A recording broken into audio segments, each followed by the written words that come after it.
50% dari orang kaya di Indonesia itu menguasai 50% perekonomian Indonesia. Kalau di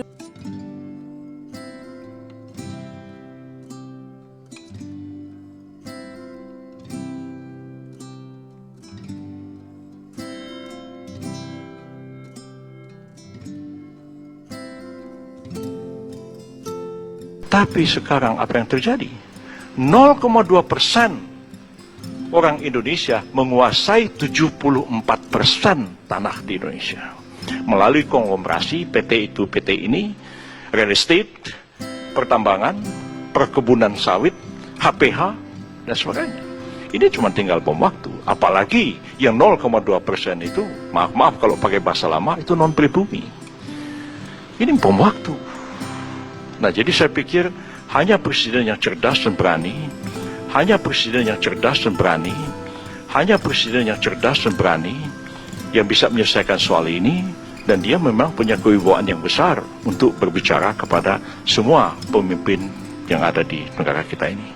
Begitu, Pak Khalid. Saya tambahin, 50% kekayaan Indonesia hari ini milik 1% orang Indonesia. Ya.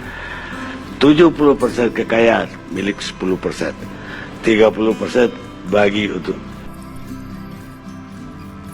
Video kali ini adalah kelanjutan dari video yang pertama dengan judul kategori dari sudut pandang Islam, dan sekarang adalah seri kedua, judul yang sama. Seperti dalam video yang pertama, bahwa dalam sistem ekonomi kapitalis berpotensi adanya ketidakadilan. Ketidakadilan ini jelas bertentangan dengan syariah Islam. Pada umumnya, masyarakat hanya mengetahui bahwa yang dilarang dalam sistem ekonomi Islam hanya masalah riba. Sedangkan faktor yang lebih luas, tindakan apapun yang berpotensi adanya ketidakadilan adalah tidak sesuai dengan syariat Islam. Jadi bukan hanya masalah riba saja.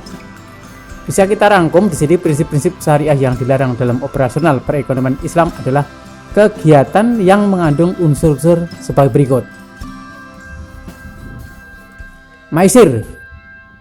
Menurut bahasa, maisir berarti gampang atau mudah. Menurut istilah, maisir berarti memperoleh keuntungan tanpa harus bekerja keras. Maisir sering dikenal dengan perjudian karena dalam praktek perjudian seorang dapat memperoleh keuntungan dengan cara mudah. Dalam perjudian, seseorang dalam kondisi bisa untung atau bisa rugi. Judi dilarang dalam praktek keuangan Islam sebagaimana yang disebutkan dalam firman Allah sebagai berikut. Hai orang-orang yang beriman, sesungguhnya khamar, maisir, berhala, mengundi nasib dengan panah adalah perbuatan keji termasuk perbuatan syaitan. Maka jauhilah perbuatan-perbuatan itu agar kamu mendapatkan keberuntungan. Al-Maidah 90. Pelarangan maisir oleh Allah Subhanahu wa taala dikarenakan efek negatif maisir. Ketika melakukan perjudian, seseorang dihadapkan kondisi dapat untung maupun rugi secara abnormal. Suatu saat ketika seorang beruntung, ia mendapat keuntungan yang lebih besar ketimbang usaha yang dilakukannya. Sedangkan ketika tidak beruntung, seseorang dapat mengalami kerugian yang sangat besar. Perjudian tidak sesuai dengan prinsip keadilan dan keseimbangan sehingga diharamkan dalam sistem keuangan Islam. Kedua, gharar. Menurut bahasa, gharar berarti pertaruhan. Menurut istilah, gharar berarti sesuatu yang mengandung ketidakjelasan, pertaruhan, atau perjudian. Setiap transaksi yang masih belum jelas, barangnya atau tidak berada dalam kuasa alias di luar jangkauan termasuk jual beli gharar. Misalnya membeli burung di udara atau ikan dalam air atau membeli ternak yang masih dalam kandungan induknya termasuk dalam transaksi yang bersifat gharar. Kalau dalam bahasa Jawa biasa disebut ijon.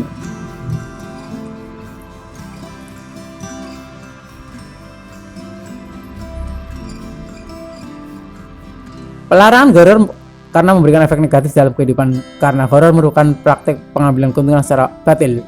Ayat dan hadis yang melarang gharar diantaranya, dan janganlah sebagian kamu makan harta sebagian yang lain di antara kamu dengan jalan yang batil, dan janganlah kamu membawa urusan harta kepada hakim supaya kamu dapat memakan sebagian daripada harta benda orang lain itu dengan jalan berbuat dosa padahal kamu mengetahui. Al-Baqarah 188. Gharar menurut bahasa gharar berarti pertaruhan. Menurut istilah, gharar berarti sesuatu yang mengandung ketidakjelasan, pertaruhan, atau perjudian. Setiap transaksi yang masih belum jelas barangnya atau tidak berada dalam kuasa alias di luar jangkauan termasuk jual beli gharar.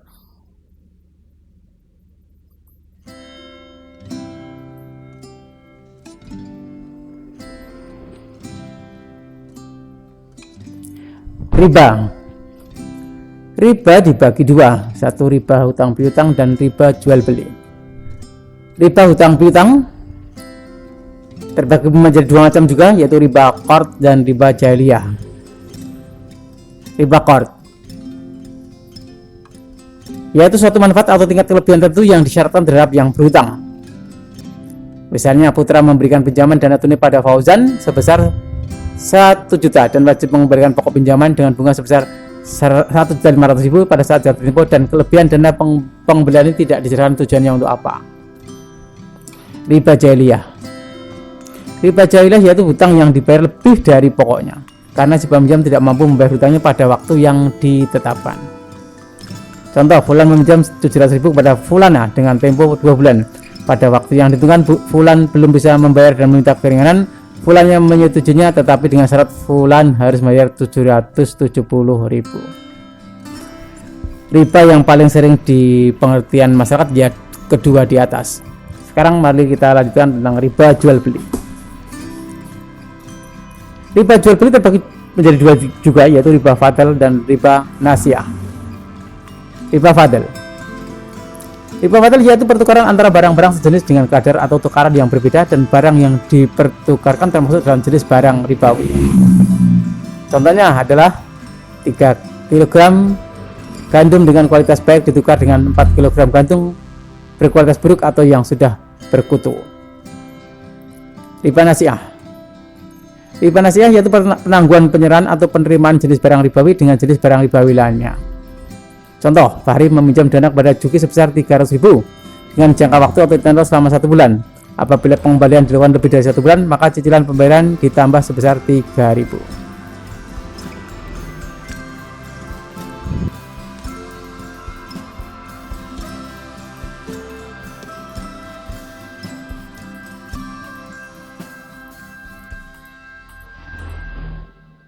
Berkaitan dengan pemahaman riba pada umum masyarakat Islam yang diketahui hanya satu saja ya sampai saat ini, yaitu bunga bank atau riba di bank. Padahal riba ada bermacam-macam seperti yang diterangkan di atas. Banyak yang meninggalkan perbankan karena takut riba tetapi melakukan jenis riba yang lain. Bahkan banyak yang melakukan larangan seperti maisir dan horor.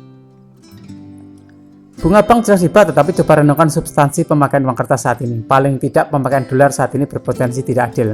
Mungkin sebagian besar masih mengatakan bahwa pemakaian uang kertas untuk transaksi ekonomi adalah halal, tapi jangan menutup mata terhadap kelompok yang berpendapat sebaliknya. Berikut kami cuplikan salah satu tulisan berkaitan dengan uang kertas yang diambil dari Sunnah Madinah, WordPress.com. Substansi uang kertas, sebagaimana di sebelumnya dijelaskan secara ringkas, menjadikannya tidak dapat memenuhi ketiga syarat jual beli tersebut. Uang kertas sebagai alat tukar tidak bersifat sukarela, tidak memiliki kesetaraan nilai, dan barang yang dipertukarkan tidak memiliki kesetaraan nilai dengan barang yang dipertukarkan, dan tidak memberikan pembayaran tunai. Dengan lain perkataan secara ringkas, uang kertas adalah riba, yaitu riba al-fadl, yakni riba yang timbul akibat penambahan nilai yang tidak dibolehkan. Dalam hal ini direfleksikan sebagai nilai nominal uang kertas. Dan riba an-nasiah, yakni riba yang timbul akibat penangguhan pembayaran yang dilarang.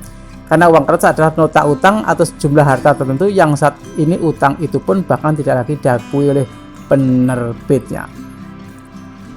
Baca link lengkap di http Sunnah Madinah WordPress.com 21 Desember 2015. Untuk memperkuat, kita simak pernyataan dari Dr. Saim Saidi tentang uang kertas. Dan uang kertas adalah riba par excellence. Di dalam uang kertas ini ada 2 riba sekaligus.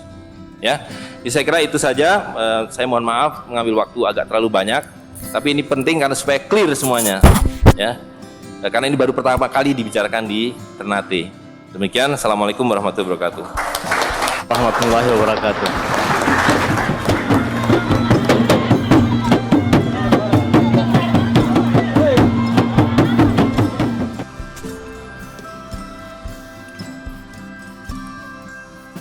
Lalu bagaimana dengan saham? Apakah sama seperti uang kertas?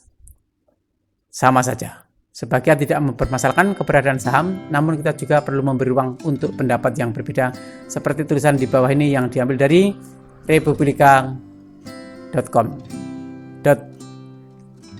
.co.id. Namun perlu diketahui bahwa transaksi saham syariah dapat jatuh menjadi haram apabila seseorang membeli saham syariah dengan tujuan spekulasi. Spekulasi saham merupakan kegiatan jual beli saham dengan tujuan untuk memperoleh keuntungan dari fluktuasi harga saham. Spekulasi dilarang karena terdapat unsur-unsur yang tidak sesuai dengan syariat Islam dan menimbulkan dampak negatif, seperti yang menyebabkan harga saham yang fluktuatif dan hanya menguntungkan diri sendiri tanpa memikirkan orang lain. Selain itu, spekulasi merupakan sumber penyebab terjadinya krisis keuangan. Fakta menunjukkan bahwa aktivitas para spekulan inilah yang menimbulkan krisis di Wall Street tahun 1929 yang mengakibatkan depresi yang luar biasa bagi perekonomian dunia di tahun 1930-an. Begitu pula dengan devaluasi pound sterling tahun 1967 maupun krisis mata uang France di tahun 1969. Menurut salah seorang ekonom Islam dari Arab Saudi, Khalid Abdurrahman Ahmad, saham yang diperjualbelikan di bursa efek tidak dibenarkan syariat Islam.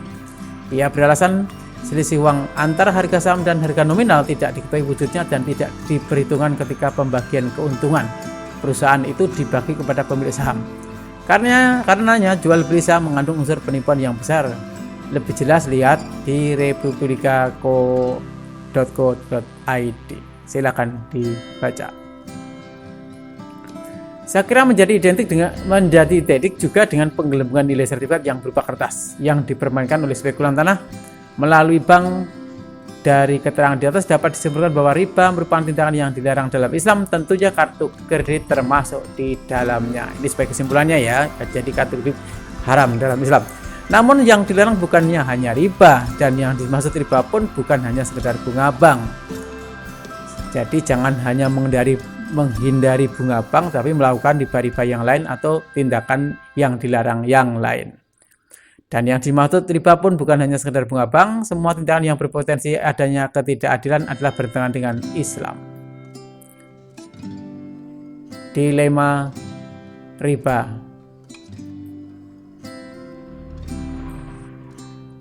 Sementara sebagian dari kita bergerak dengan masif agar menghindari pinjam atau kredit lewat perbankan karena ada unsur riba, haram. Namun demikian kita tetap memanfaatkan lalu lintas uang kita melewati bank, baik secara langsung maupun tidak langsung. Uang yang numpuk di bank mau tidak mau, suka tidak suka harus keluar berupa kredit. Kalau tidak keluar, apa yang terjadi?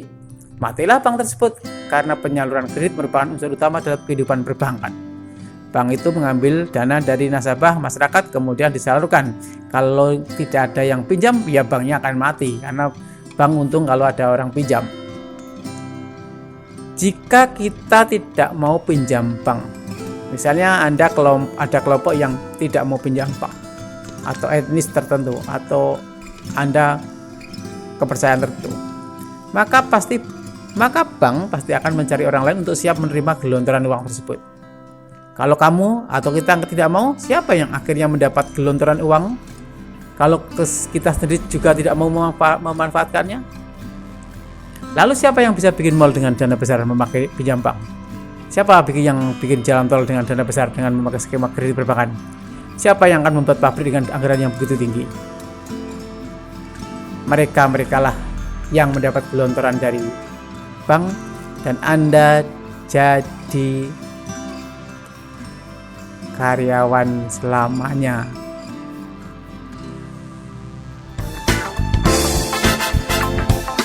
Terima kasih video kali ini.